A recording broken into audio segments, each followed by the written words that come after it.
네, 안녕하십니까.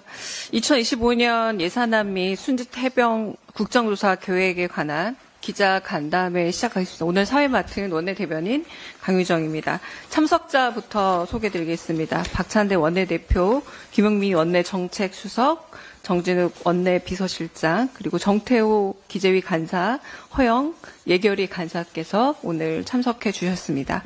먼저 박찬대 원내대표의 모두 발언으로 시작해 보겠습니다. 보존 관리가 안 됐을까봐. 네. 제22대 국회 첫 번째 정기국회가 어느덧 막바지에 접어들었습니다. 올해 정기국회를 한마디로 정리한다면 김건희, 명태균 국정농단 의혹으로 시작해서 김건희, 명태균 국정농단 확신으로 끝나는 국회가 아닐까 싶습니다. 대한민국의 모든 의혹은 김건희로 통한다고 할 정도로 김건희 여사와 관련된 수많은 부정비리 의혹들이 날마다 터져나왔습니다. 윤석열 대통령도 예외가 아니었습니다. 공간위에서 나한테 들고 왔길래 김영선을 좀 해줘라 라는 윤석열 대통령의 공천 개입 육성을 모든 국민이 똑똑히 들었습니다.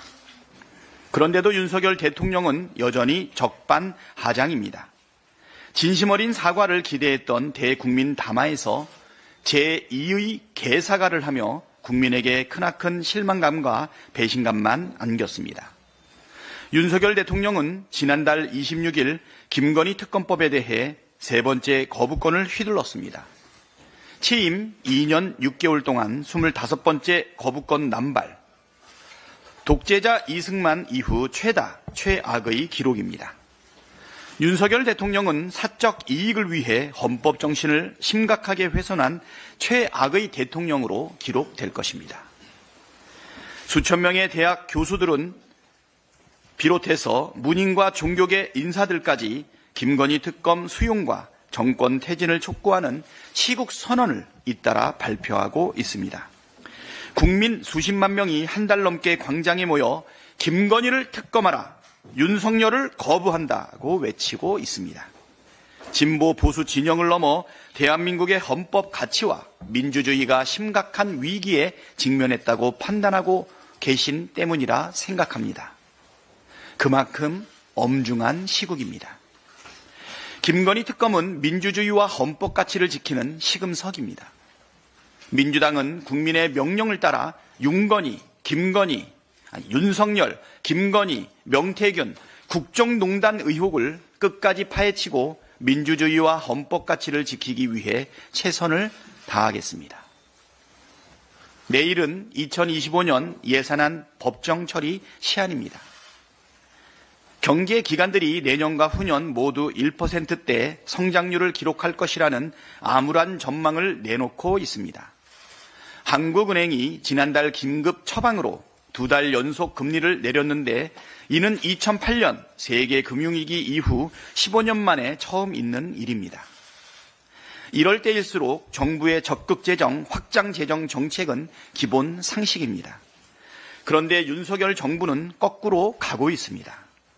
정부가 낸 2025년 예산안은 애초부터 재정 수입은 계속 악화시키면서 권력기관 특활비와 고위공무원 월급은 증액하고 우리 국민의 생명과 재산을 지키고 미래를 대비하는 투자는 축소하는 근본적인 문제를 안고 있었습니다. 한마디로 민생과 한참 거리가 먼 초부자 감세 예산이자 미래 포기 예산이라고 할 수 있습니다. 민주당은 초부자 감세 저지와 권력기관 특활비, 특경비 같은 불효불급한 사업과 부실한 예산은 대폭 삭감한다는 대원칙 아래 예산 심사를 이어왔습니다. 특히 대통령 비서실과 검찰, 감사원, 경찰청 등이 증빙 자료도 없이 흥청망청 탕진하는 특활비, 특경비는 삭감한다는 일관된 원칙을 견지했습니다. 이와 함께 지역사랑 상품권 발행 지원, 고교 무상교육 국비 지원 유지, 아리백 대응과 재생에너지 투자 확대, AI 반도체 투자와 중소기업 지원, 아동수당 확대 등 저출생 대응사업 확대, 국민안전 사업 투자 확대 등 6대 미래 민생 예산 확보를 위해 최선을 다했다는 점 말씀드립니다. 그러나 여당과의 합의가 불발되고 기재부가 증액에 동의하지 않아 부득이하게 법정 시한인 내일 본회의에 감액 예산안을 상정하기로 하였습니다. 예산결산특별위원회에서 정부 예산안 중 총 수입 0.3조와 총 지출 4.1조를 감액한 안을 의결했습니다. 대통령 비서실, 검찰, 감사원, 경찰청 특활비 전액과 예비비 2.4조를 감액했습니다. 여당에서는 이를 두고 방탄 예산이라고 하는데 터무니없는 주장입니다. 역대 정부에서 예비비는 1.5조 원 이상을 사용한 예가 없는데도 윤석열 정부는 무려 4조 8천억 원이나 편성했습니다. 반면 효율성을 운운하며 각종 사업 예산을 무려 24조 원이나 삭감했습니다. 이게 말이 됩니까? 집안 살림도 이렇게는 하지 않습니다. 대통령실 특갈비를 삭감했다고 해서 국정이 마비되지도 않고 검찰 특갈비를 삭감했다고 해도 국민이 피해를 입지 않습니다. 민주당이 예비비와 특할비를 삭감한 것은 잘못된 나라 살림을 정상화하기 위한 특단의 조치라는 점을 강조드립니다. 민주당은 예산 부수 법안도 내일 본회의에서 처리할 방침입니다. 2년 연속 역대급 세수 결손이 이어지고 있는 상황에서 정부가 낸 세법안은 초부자 감세의 기조를 더욱 강화하고 있습니다. 민주당은 초부자만을 위한 감세에 동의할 수 없습니다. 그 어느 때보다 정부의 적극적인 경제 성장 전략과 민생 회복을 위한 적극 행정이 필요한 시점인데 정부 정책은 이에 역행하고 있습니다. 이 자리를 빌려 초부자 감세를 위해 민생과 경제를 파탄내고 있는 윤석열 정부와 여당의 태도에 강력한 유감의 뜻을 밝힙니다. 정부 여당의 이런 기조가 유지되는 한 우리나라 경제가 회생할 가능성이 없다는 점을 대통령께서는 분명히 인식하셔야 합니다. 최혜병 국정조사는 국민께 약속한 대로 차질 없이 추진하겠습니다. 국민의힘은 지금까지도 국정조사 특위위원 명단을 내지 않았습니다. 국민의힘이 명단을 내지 않더라도 국정조사는 진행되어야 합니다. 국민의힘은 최혜병 순직 사건의 진실을 밝히라는 국민의 요구를 외면하지 말고 국정조사에 적극 협조하길 거듭 촉구합니다. 국정조사 계획서는 빠르면 4일 본회의에서 처리할 수 있을 것으로 예상합니다. 최혜병 국정조사에서는 순직 사건 처리 과정에서 외압 유무에 대한 진실 규명과 책임 소재 규명, 대통령실, 국방부, 해군본부, 해병대 사령부, 검찰 등 정부 관계자의 압력 행사 및 관여 사항, 이종섭 당시 국방부 장관의 출국 금지 해제 과정과 호주 대사 임명 과정에서 정부 관계자의 직권 남용 및 범인 도피 의혹 등을 우선 규명할 방침입니다. 지금 대한민국이 처한 상황이 매우 엄중합니다. 민생은 물론이고 내년 경제 상황이나 외교 안보 상황도 상당히 우려스럽습니다. 이 위기를 슬기롭게 헤쳐나가기 위해 최선을 다하겠다는 말씀 드립니다. 민주당은 언제나 국민과 함께 싸우면서 일하고 일하면서 싸우겠습니다. 고맙습니다. 네, 정태호 기재위 간사의 발언 있겠습니다. 예, 더불어민주당 기재위 간사 정태호입니다. 이번에 그 세법 개정안을 심의하면서 저희들은 아까 원내대표께서 말씀하신 것처럼 역대급 세수 결손을 막기 위한 그 부자 감세 저지와 특히 지금 이 어려운 경제에서 가장 고통받고 있는 소상공인들을 중심으로 서민들의 생활을 보호하는 그런 기조를 가지고 세법 심의에 임했습니다. 그런데 그 심의 과정에서 과연 국민의힘이 집권 여당이 맞나 그 능력과 그 책임감이 얼마나 부족한지를 아주 적나라하게 발견할 수가 있었습니다. 그리고 국회를 운영하는 데 있어서 그 비민주적인 그런 태도도 아주 드러났고요. 우선은 이 세법 심의에 들어가기 전에 약 300여 건에 대한 법안 상정 과정에서 저희 민주당 의원들이 회의에 참석할 수 없는 3분 전에 위원회를 소집하고 1분 20초 만에 안건을 상정해서 소위원회 법안을 해부하는 그런 비민주적인 그런 모습을 보였고요. 그리고 최종적으로는 세법 심의에 있어서 여야 간사 간에 합의한 사항을 그리고 그 합의 내용을 위원장이 승인해 놓고 전체회의, 상임위원회 전체회의를 소집해 놓고 막판에 한 30여 분 전에 회의를 소집 못하겠다고 일방적으로 통보하는 그런 경험을 했습니다. 자세하게 설명을 드리면은 이미 제가 입장문을 발표를 했습니다마는 28일 저녁에 박수영 간사하고 두 번에 걸쳐서 그 세법에 대한 협상을 했습니다.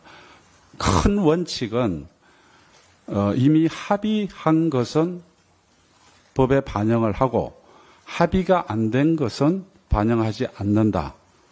이렇게 서로 합의를 했습니다. 그래서 14개 법안에 대해서 위원회 대안을 만드는 것으로 최종 정리를 했습니다. 그리고 저는 그것을 그러면은 송원석 위원장과 상의해서 그럼 회의를 소집해달라 이렇게 요청을 했고요. 박수영 간사와 송원석 위원장이 상의해서 아침 10시에 세법 소위원회를 열고 11시에 전체회의를 열어서 통과시키는 걸로 그렇게 결정을 했습니다.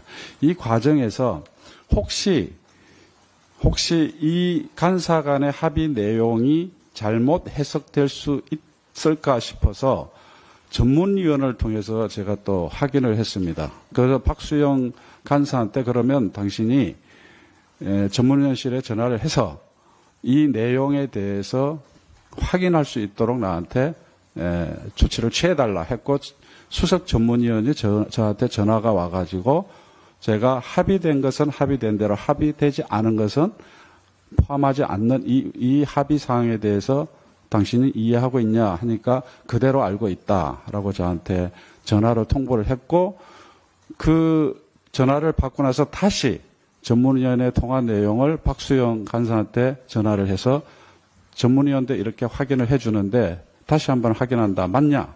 하니까 박수영 간사가 맞다. 이렇게 해서 회의가 소집이 됐습니다. 즉 송원석 위원장도 동의한 내용으로 전체 회의가 소집이 된 거죠.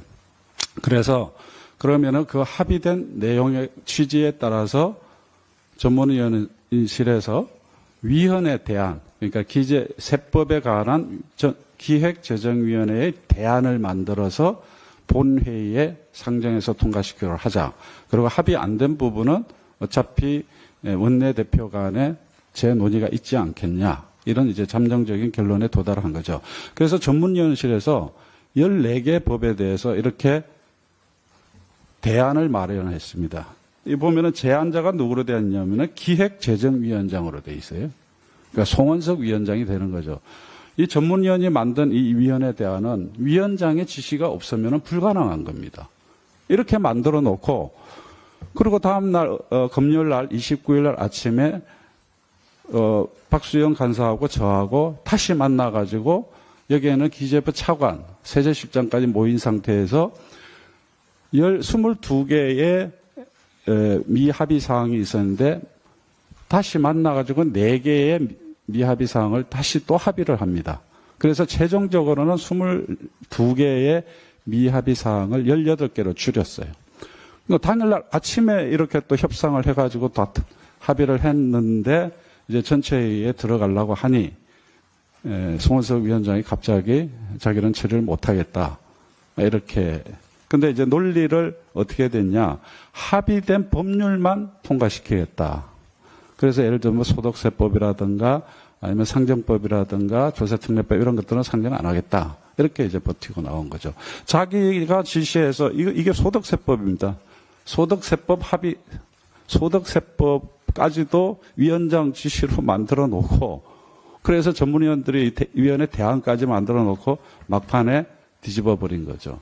근데 그 책임을 마치 저희들이 몇 가지 주요 쟁점 사항에서 동의를 안 해줬기 때문에 자기는 그렇게 했다고 하면서 민주당이 그 책임을 떠넘기더라고요. 그래서 이 과정에서 저희들이 발견한 거는 과연 이 지금 세법 심의에 있어서 정부 여당이 일관된 원칙을 가지고 있는지에 대한 의심을 가질 수밖에 없습니다. 실제로 박수영 위원장을 통해서 들은 바에 의하면은 그야말로 우왕좌왕 자중질환이었습니다. 그야말로 이 정부 여당이 대한민국의 국정을 이끌어갈 능력이 있는지조차 의심할 수밖에 없는 그 모습을 그대로 보여준 것이고요. 그리고 실제로 이 법에 대한 본인들의 자신과 확신들을 가지고 있는 것에 대한 의문을 가질 수밖에 없었어요. 더더욱 중요한 것은 이 법안을 처음에 상정하는 단계부터 마지막 합의에서 처리 실패에 이르기까지 정부 여당이 보여준 그 비민주적인 모습들 이런 것들은 기본적으로 국정을 책임질 자격이 없는 모습이었다. 이런 걸 확인하게 됩니다. 다시 한번 규탄하고요. 어차피 이 위원회 차원에서의 협의는 끝났기 때문에 원내대표단에서 적극적인 협상을 통해서 우리 국민들의 삶을 지켜주기를 바랍니다. 이상입니다. 네, 다음으로 허영 예결위 간사의 발언 있겠습니다. 네, 춘천, 철원, 화천, 양구, 갑 출신 예결위 간사를 맡고 있는 허영입니다. 지난 금요일 사상 초유의 예결위 감액안에 대한 예결위 의결에 대해서 많이 놀랐을 거라고 생각이 듭니다. 하지만 국회법이 정하고 또 헌법이 정하고 2014년 국회 선진화법 이후에 단 한 번도 예결위에서 정부안의 수정안들이 한 번도 가결되지 못한 그런 부끄러움을 극복하고 온전하게 정부에 의해서 무시되고 그리고 유린당한 국회 예산 심의권을 철저하게 회복하는 과정이었다. 이런 말씀을 다시 한번 드리겠습니다. 구체적으로 하나하나 정부와 여당이 주장하고 있는 것에 대해서 반박의 말씀을 드리도록 하겠습니다. 첫째, 감액 동의권과 증액 동의권의 문제입니다. 우리 국회는 정부를 존중해서 감액에 대해서는 국회의 고유의 권한임에도 불구하고 상임위에서나 예결위에서나 정부부처 장 차관들에게 하나하나 감액 사업에 대해서 수용 여부를 물어왔습니다. 그것은 혹시 그 사업을 감액했을 경우에 있어서 잘못된 결정으로 인해서 민생에 또 국가의 산업적 기반에 국가 경쟁력에 누가 될 수 있는 사례를 막기 위한 그런 최소한의 국회의 대정부를 존중하는 자세였다고 생각을 합니다. 그렇게 해왔는데 정부는 증액에 대해서는 단 한 건도 국회의 입장에 대해서 듣지를 않습니다. 여지껏 증액 심사를 예결위에서 한 적이 없었습니다. 일방적으로 이런 증액이 필요하다는 말만 있었을 뿐 그런 것에 대해서 정부가 수용한다 안 한다라고 하는 것들을 국회의 예결 소위 과정이나 예결위 과정에서 거친 적이 없습니다. 감액에 대해서는 정부가 마치 동의권을 수행하는 것처럼 하면서 국회의 각종 다양한 지역 현안과 지자체의 현안과 그리고 제1야당의 중요한 정책 사업에 대한 증액 요구에 대해서 이런 방구, 증액에 대한 협의를 하지 않아왔던 것입니다. 그래서 증액 동의는 아니더라도 증액 수용에 대한 논의 절차만이라도 거치자라고 해서 이번 예결위에서 처음으로 감액을 정말 열심히 감액 심사를 하고 3일간의 증액 심사 기간을 별도로 두어서 각 소위위원들별로 여야가 각 분야에 맞춰서 다만 지역 예산은 제외하고 각 당의 증액 요구 사항들을 3일간 일방적으로 요구하는 수준의 증액 심사를 진행을 했습니다. 여기에 하나하나 증액 요구에 대해서 정부의 답변은 없었습니다. 그저 적극 반영하겠다, 최대한 노력해 보겠다 정도의 수준이었습니다. 예결위의 심사 만료 시한은 11월 30일이었습니다. 토요일이었습니다. 그래서 12월 29일이 사실상의 데드라인입니다. 그때까지 증액 심사를 다 마치지 못한다고 한다면 하루 정도 꼬박 걸리는 슈티 작업을 거쳐서 12월 2일 날 국회법이 정한 자동 부의되는 정부 안이나 그다음에 수정안을 처리할 수밖에 없는데 절대적 시간이 부족합니다. 그렇기 때문에 증액에 대해서도 적극적으로 심사를 해서 요청을 했지만 기재부와 정부는 일절 응답하지 않았습니다. 그리고 2025년 예산안에 정부는 우리 민주당이 추구하는 가치가 반영된 예산을 거의 모든 부분에 있어서 삭감된 예산안을 편성해서 제출했습니다. 지역화폐 예산은 영원 단 한 푼도 반영하지 않았습니다. 온누리 상품권 예산을 5.5조로 늘렸습니다. 그런데 이 온누리 상품권 예산은 집행률이 50%밖에 안 됩니다. 수많은 부정 유통 사례도 발각되고 있습니다. 그런 것을 조정해서 지역 상품권 예산으로 증액 편성을 요구했음에도 불구하고 아무런 대답을 내놓지 않았습니다. 지역 상품권과 온누리 상품권의 사용처는 지역 상품권이 10배 이상 사용처가 많습니다. 지역경제 효과도 행안부에서 연구 용역한 결과에 의하면 훨씬 효과가 좋습니다. 그럼에도 불구하고 예산을 영원으로 아예 반영하지 않았던 것입니다. 폭설이 내렸습니다. 기후위기의 증거입니다. 23년서부터 기후위기 대응 예산을 1조 원 이상 감액했습니다. 정부 스스로. 이렇게 해서 탄소 중립을 요구하는 그리고 그 중립 예산으로 쓰여진 전기를 쓴 제품만 구매하는 국제사회의 질서에 역행하고 있습니다. 이 예산도 1조 원을 감액해서 전혀 증액하지 않았습니다. 사회적 가치에 목적을 둔 사회적 기업 협동조합 예산도 이미 2023년서부터 80% 이상을 삭감하고 또 올해 거기에 더해서 10% 이상의 예산을 삭감했습니다. 그 일자리가 너무나 망가지고 있습니다. 사회적 기업들은 지역에 해결되지 않는 사회 문제들을 정말 사회적 가치 실현이라고 하는 유일한 목적으로 열정으로 행동하는 사람들의 거의 비영리 기업 영위 활동들을 하고 있습니다. 그것을 거의 100% 이상 예산을 삭감했던 것입니다. 이뿐만 아닙니다. 장애인 예산, 지역 균형 발전 예산 모조리 삭감 편성해서 제출을 했습니다.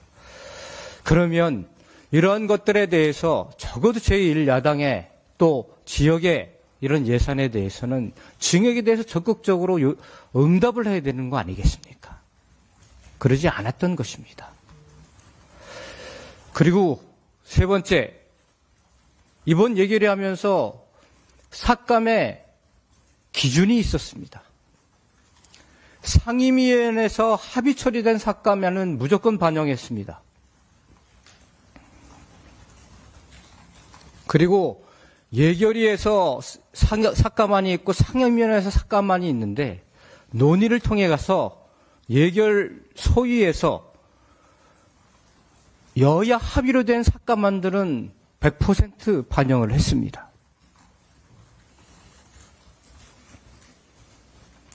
그리고 정말 그 예결위 삭감안과 상임위 삭감안 중에서 이거는 정말 무리한 그런 예산이다. 더 삭감이 필요하다는 것은 우리 민주당의 삭감안으로 제시를 한 것입니다. 하나하나 뜯어보겠습니다. 예비비 문제입니다. 4.8조 원에서 2.4조 원을 감액했습니다. 23년도 예비비 총 지출액이 1.3조 원입니다. 올해도 1.5조 원 수준일 것입니다. 아무리 써도 예비비는 그렇게 쓰여 왔습니다.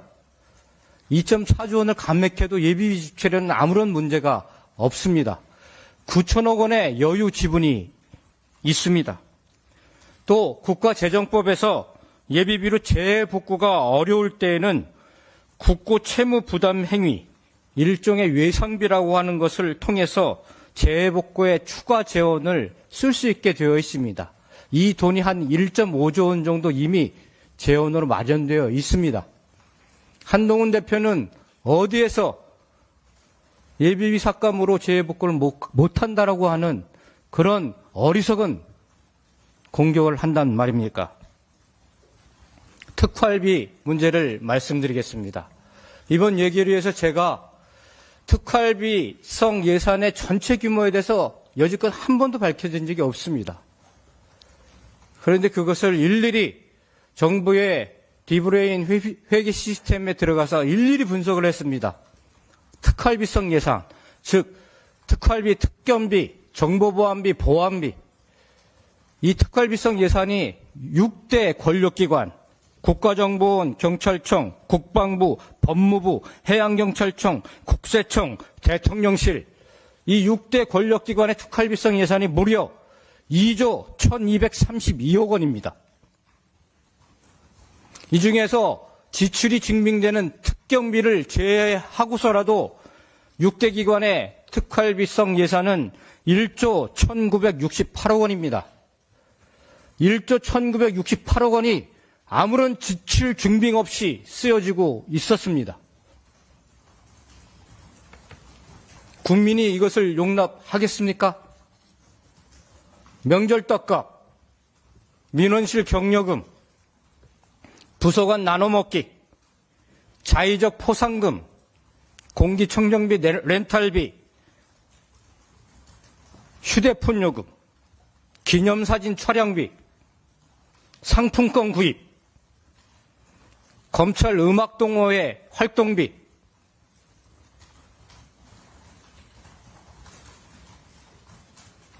시민단체가 법원에 제출해서 법원이 판결한 것은 시민단체에 대한 판결입니다. 국회는 더 엄격해야 합니다. 정보위원회에서도 국정원의 특활비를 심사할 때 비공개를 전제 조건으로 합니다. 그러면 비공개를 전제 조건으로 국회의 지출 증빙에 대해서 응했어야 합니다. 나중에 삭감되는 건 부랴부랴 그것도 대부분의 판례 기준에 따라서 제출을 합니다.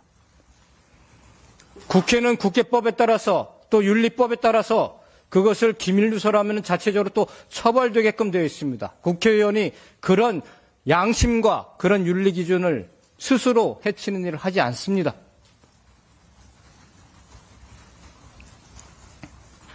그것을 요구하는 것입니다.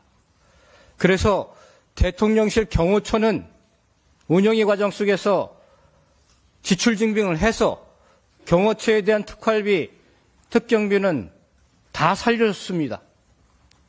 경찰도 마찬가지입니다.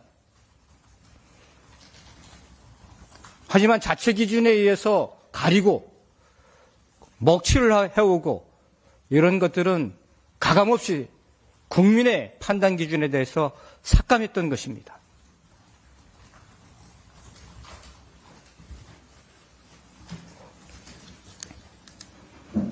업무상 횡령과 국고 손실죄에 해당할 수 있습니다. 더욱더 이 분야에 있어서는 국민적 공감대하에 국회가 단호해야 한다고 생각합니다. 일명 대왕거래 프로젝트 상임위원회에서 50억 삭감안으로 올라왔습니다. 그런데 최소한의 금액을 남겨두고 예결위에서 삭감을 했습니다.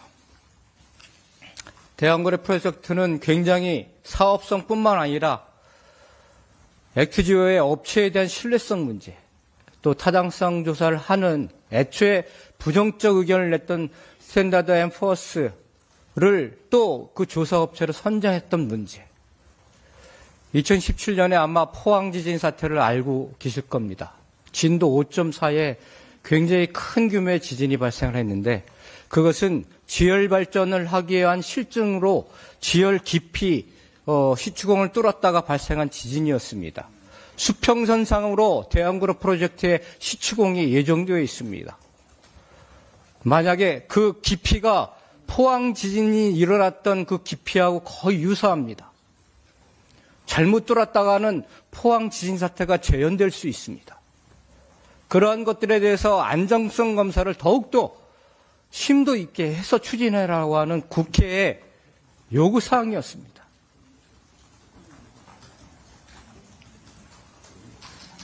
그래서 감액했던 것입니다. 그런 것들이 충분히 검증되고 추진해도 늦지 않습니다.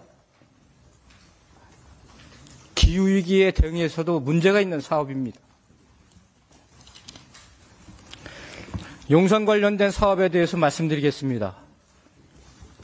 이미 정부는 496억 원으로 용산 대통령 이전을 한다고 했다가 이미 당초 대비 2,164억 원이 늘어난 2,660억 원을 대통령실 이전과 관련해서 썼습니다. 예비비를 끌어다 썼습니다. 각종 부처의 관련 예산을 숨겨놓고 전용해서 썼습니다. 앞으로 합참청사 이전, 미군 용산 잔류기지 대체부지 마련 비용 8천억 원 정도가 더 들어갑니다.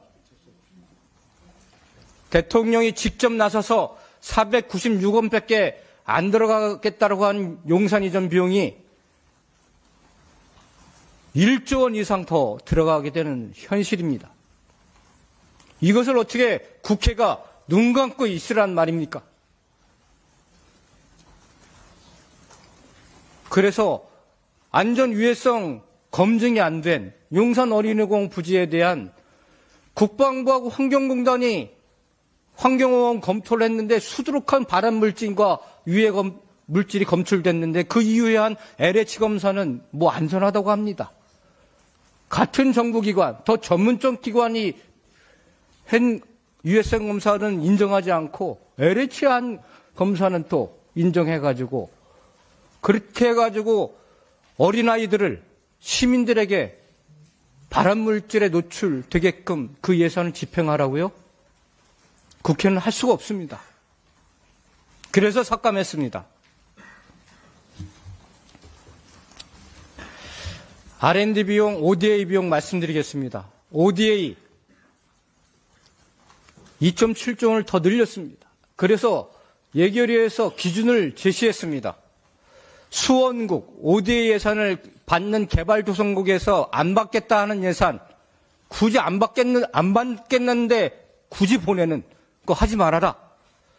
전쟁 상태에 있는 국가, 분쟁 상태에 있는 국가, 그리고 ODA 예산을 전년도에 태웠는데 그걸 집행률이 현저히 떨어지는 ODA 예산, 이 네 가지 기준으로 삭감을 했습니다.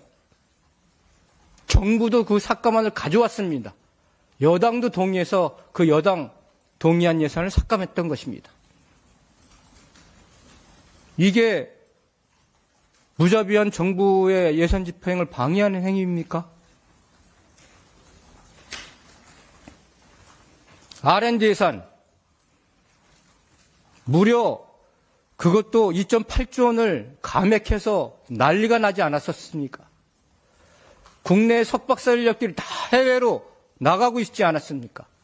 그래서 원상 회복을 했긴 했지만 우주 분야와 원자력 분야로 그 원상 회복 비용을 다 몰아놨습니다. 근데 일반 R&D 비용들은, 국내 R&D 비용들은 회복되지가 않았습니다. 그런데 이 R&D 비용도 글로벌 R&D 예산을 엄청나게 늘려놨습니다.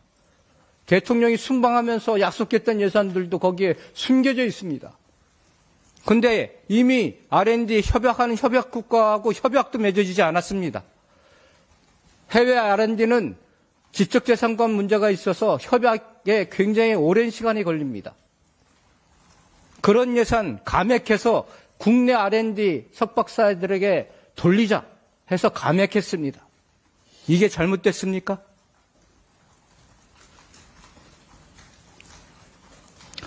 하나하나 말씀을 다 드렸습니다.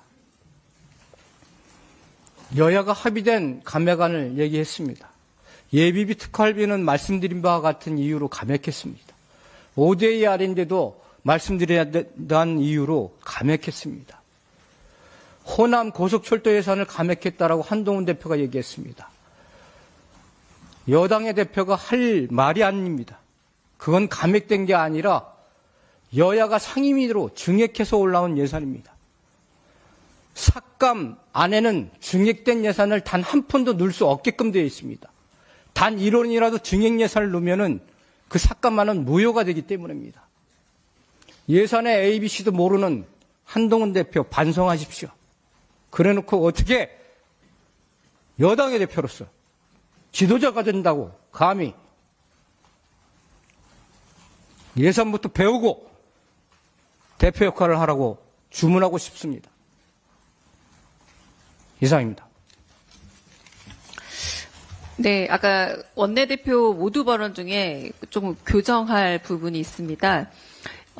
여당에서는 방탄예산이라고 하는 부분인데요. 방탄예산이라고 하는데 터무니없는 주장입니다. 그리고 역대 정부가 아니라 코로나 이후 2023년 이후 정부에서 예비비가 1.5조 이상을 사용하지 않았는데도 윤석열 정부는 무려 4조 8천억 원이나 편성했습니다라고 그 부분은 수정하겠습니다. 실무진이 좀 실수입니다. 한 가지만 좀 덧붙여도 되겠습니까? 검찰 특활비 특경부를 깎아서 수사를 못한다고 합니다. 새빨간 거짓말입니다.